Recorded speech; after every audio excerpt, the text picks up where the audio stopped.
আমার কথা বুঝতে পারছেন আপনারা? এটা সালাত, কি সালাত। আর আপনার দৃষ্টিটা থাকবে সিজদা যেখানে হচ্ছে ওখানে। এখানে দুইটা দৃষ্টি থাকবে দুই দিকে।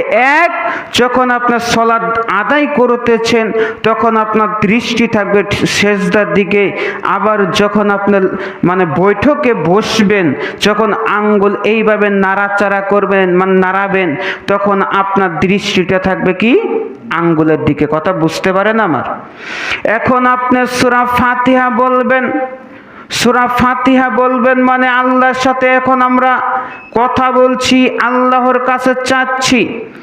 আলহামদুলিল্লাহি রাব্বিল আলামিন, সমস্ত প্রশংসা সেই মহান আল্লাহর জন্য যিনি জগৎ সমূহের প্রতিপালক।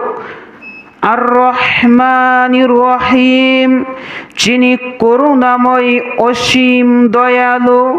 মালিক ইয়াউমিদ্দিন, যিনি বিচার দিবসের মালিক। ইয়্যাকা না'বুদু ওয়া ইয়্যাকা নাস্তাঈন, শুধুমাত্র কেবলমাত্র আমরা তার ইবাদত করি, তার কাছে সাহায্য প্রার্থনা করি। ইহদিনাস সিরাতাল মুস্তাকিম, ওগো আল্লাহ আপনি আমাদেরকে সরল সঠিক পথ প্রদর্শন করুন। সিরাতাল্লাযীনা আন'আমতা আলাইহিম, তাদের পথ যাদেরকে আপনি পুরস্কৃত করেছেন। গায়রিল মাগদুবি আলাইহিম ওয়ালাদ-দাল্লিন,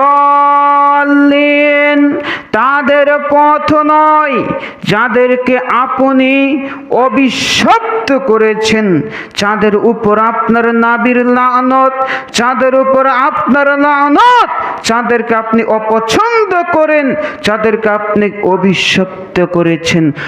আমিন। আল্লাহ আপনি কবুল করুন। কথা বুঝতে পারেন আমার?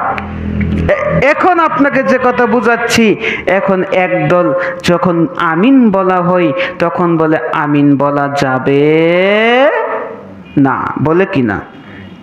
এখন আমিনের ফজিলত শুনবেন আপনারা।